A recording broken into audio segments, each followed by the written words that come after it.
Number one channel के number one show कच्चा चिट्ठा में आपका स्वागत है। मैं हूं आपके साथ शिवानी पांडे। कच्चा चिट्ठा में आज बात उस बदले की जिसे लेने के लिए पुतिन बेचैन है। पुतिन कीव पर बड़ा हमला कर सकते हैं क्योंकि ज़ेलेंस्की ने पुतिन के सबसे खास इलाके क्राइमिया पर बड़ी तबाही मचाई है। और ये सब ऐसे वक्त पर हुआ जब चीन के राष्ट्रपति शी जिनपिंग रूस के दौरे पर हैं और जापान के प्रधानमंत्री यूक्रेन दौरे पर पहुंचे हैं।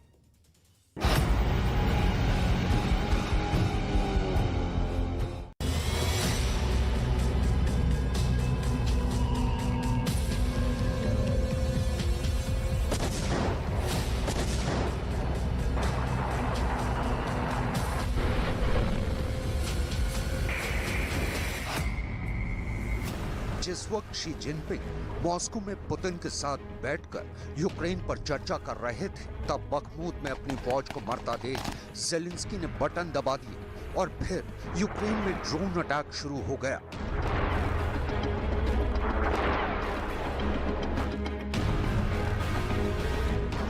ज़ेलेंस्की ने अपने आत्मघाती ड्रोन क्राइमिया की तरफ लॉन्च कर दिए।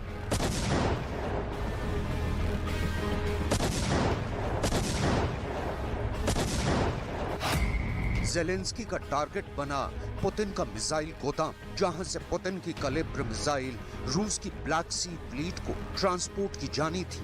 यह हमला ऐसे वक्त पर हुआ जब चीन के राष्ट्रपति शी जिनपिंग रूस में मौजूद है। यह हमला ऐसे माहौल में हुआ जब कहा जा रहा है कि चीन बातचीत के जरिए ये युद्ध रुकवा देगा।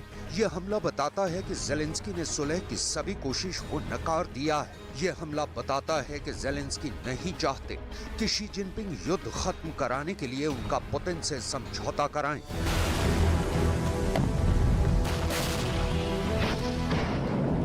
बखमूत समेत डोनेत्स्क के कई मोर्चों पर मुक्की खा चुके ज़ेलेंस्की इस वक्त बहुत तनाव में हैं। उन्होंने क्या किया, इसे बहुत गौर से समझिएगा, क्योंकि इसके पीछे आपको सिर्फ ज़ेलेंस्की का नहीं बल्कि बाइडेन का ब्रेन भी नजर आएगा।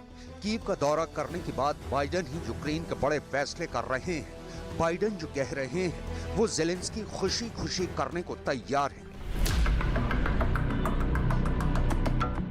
देखा जाए तो बाइडेन ने ज़ेलेंस्की के कंधे का इस्तेमाल पहले पुतिन को टारगेट करने के लिए किया और अब बाइडेन यही स्ट्रेटेजी शी जिनपिंग के सुपर पावर बनने वाले ख्वाब को ध्वस्त करने के लिए कर रहे हैं। और इसलिए ज़ेलेंस्की क्राइमिया अटैक के स्क्रिप्ट से लेकर डायरेक्शन तक हर काम बाइडेन की शह पर हो रहा है।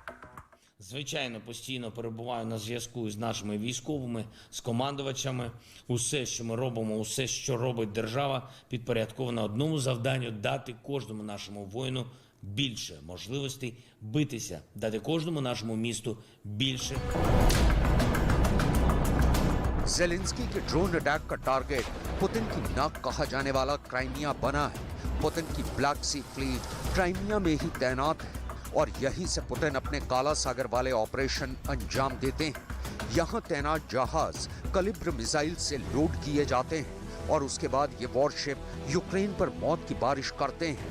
यूक्रेन का दावा है कि उसने हमले में पुतिन की बहुत सी कैलिब्र मिसाइल तबाह कर दी है और इसे रूस के लिए बहुत बड़ा झटका बताया है। यह हमला क्राइमिया की ज़ेंकोई सिटी पर हुआ, जहां रूस की कैलिब्र क्रूज मिसाइल रखी गई थी और उन्हें ब्लैक सी फ्लीट यानी नौसेना के सेवास्तोपोल बंदरगाह ले जाया जा रहा था, जो इस लोकेशन से करीब 150 किलोमीटर दूर है। ज़ेलेंस्की ने टारगेट बहुत सोच समझकर चुना। सेवास्तोपोल में ही पुतिन की कई पनडुब्बियां तैनात हैं और इन्हीं पनडुब्बियों पर यह मिसाइल लोड की जानी थी। ज़ेलेंस्की को मालूम है कि इन मिसाइलों के ठिकाने पर हमला करके वो पुतिन की सप्लाई लाइन को काट सकते हैं। कैलिब्र ज़ेलेंस्की के निशाने पर इसलिए है क्योंकि लंबी दूरी की ये मिसाइल पुतिन का सबसे खास हिटमैन मानी जाती है। इन मिसाइलों के जरिए पुतिन ने यूक्रेन में जहां चाहा वहां हमला किया है। ये मिसाइल जमीन से भी दागी गई, ये मिसाइल समंदर से भी दागी गई और ऐसी ही क्रूज मिसाइल विमान से भी लॉन्च की गई। लेकिन ज़ेलेंस्की ने इस बार क्राइमिया को खास तौर से चुना क्योंकि क्राइमिया ही रूस के काला सागर वाले ऑपरेशंस का एपिसेंटर बना हुआ है। देखिए, जब रूस की पनडुब्बी कैलिब्र मिसाइल लॉन्च करती है तो तस्वीरें देखकर कैसे यूक्रेन के दिल में दहशत बैठ जाती है। एक के बाद एक मिसाइल लॉन्च होती है। किसी का टारगेट कीव होता है, किसी का टारगेट खार्किव होता है, किसी का टारगेट बखमूत तो किसी का टारगेट ओडेसा होता है। ऐसे हमलों में बहुत से लोगों की मौत हुई है। यूक्रेन का पूरा बिजली घर और उसका नेटवर्क इसी मिसाइल के जरिए तबाह किया गया है।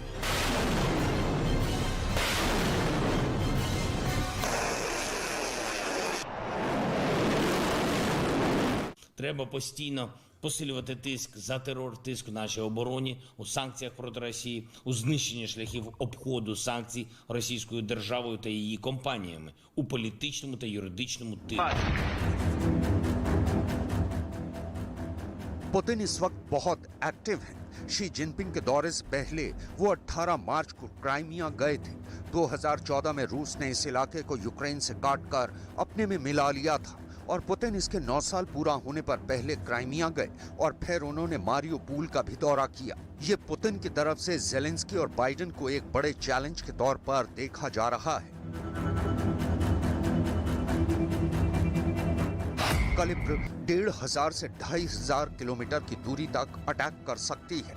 इसे आसमान से भी लॉन्च किया जा सकता है, जमीन से भी और समंदर से भी इसे दागा जा सकता है। यही वजह है कि ज़ेलेंस्की इस मिसाइल से काफी परेशान रहे हैं। इसलिए जब भी ज़ेलेंस्की ने जवाब देने के लिए पुतिन के हाई प्रोफाइल ठिकानों को टारगेट किया है, पुतिन का गुस्सा 10 गुना तबाही के साथ फूटा है। यही वजह है कि अब पुतिन वक्त न गवाते हुए यूक्रेन पर एक बड़ा हमला करने की तैयारी कर चुके हैं। ये ज़ेलेंस्की को भी मालूम है। ऐसे में क्या हो सकता है वो देख लीजिए।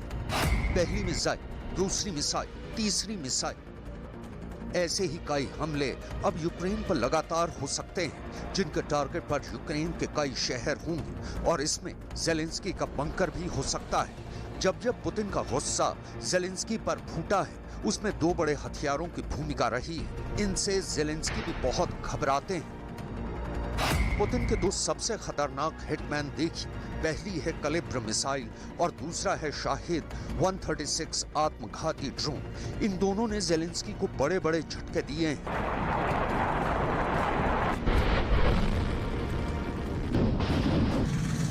इसलिए क्राइमिया में हुए ताजे हमले के बाद इन हथियारों को तैयार कर लिया गया होगा, इसमें कोई शक नहीं। ज़ेलेंस्की को अगले 24 घंटे बहुत अलर्ट रहना होगा, क्योंकि पुतिन जब कलिब्र मिसाइल लॉन्च करते हैं तो काला सागर में कुछ ऐसी हलचल होती है। मिसाइल लॉन्च होते देखते रहिए, पुतिन की दहशत समझते रहिए, क्योंकि इन्हीं तस्वीरों में ज़ेलेंस्की का डर छिपा हुआ है। ज़ेलेंस्की के इसी डर का इस्तेमाल शी जिनपिंग करना चाहते हैं।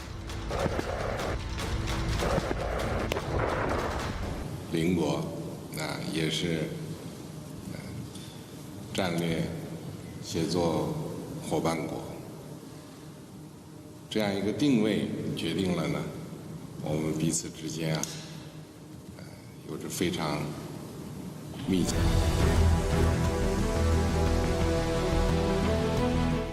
शी जिनपिंग से मिलकर पुतिन बहुत ज्यादा जोश में है और इसी जोश में उन्होंने अपना परमाणु बॉम्बर जापान सागर में टहलने के लिए भेज दिया है।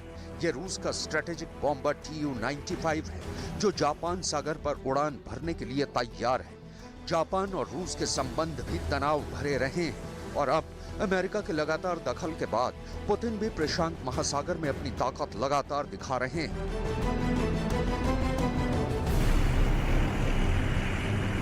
रूस का परमाणु बॉम्बर Tu-95 बहुत खतरनाक जहाज है और इससे जितना नेटो घबराता है, उतनी ही दहशत जापान में भी रहती है। पुतिन ने जापान सागर के ऊपर ऐसे 2 बॉम्बर उड़ाकर अमेरिका और जापान दोनों को एक खतरनाक संदेश देने की कोशिश की है। जब ये बॉम्बर आसमान में थे, तब इनको सुखोई 30 और सुखोई 35 फाइटर्स एस्कॉर्ट कर रहे थे। यही तस्वीरें वजह है कि जापान के प्रधानमंत्री फूमियो किशिदा ने भारत की यात्रा के बाद यूक्रेन का रुख किया है।